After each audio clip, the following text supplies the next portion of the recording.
जीवाजी जनकल्याण मंच दशमतपुर आज आम जो कैंडल यात्रा बाहरी मान प्रकाश कर आगामी 25 तारीख रे आम त्राणकर्ता प्रभु जीशु ख्रीष्ट जगत को आसते से गोटे विषय कहते मु जगतर ज्योति से ज्योतिर आलोक लोक मान निकट में प्रकाश करने सचेतन करने जागृत करने शुभ दिन को प्रकाश करने आज आम यात्रा बाहरी आम जीवाजी जनकल्याण मंच दशमतपुर प्रत्येक आम प्रभुंर दास दासी ख्रीष्ट भक्त भक्ति समस्ते बाहरी आज दशमतपुर प्रत्येक जनसाधारण को जीशुंकर जन्मदिन वार्ता और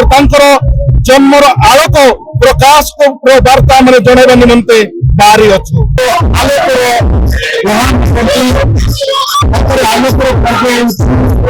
ख्रीष्ट जन्म पर्व देशवासी समस्ते मुख्य वार्ता समस्त जनवाई आम समस्ते कैंडल शोभायात्रा करूँ। कैंडल शोभायात्रा हूँ आलोकर यात्रा से मैंने आलोकर महान से पर्व उद्देश्य आमने डिसेम्बर 25 तारीख समस्त पिठापण करूँ भाईचारा समस्त सहित आम आदान प्रदान करूँ।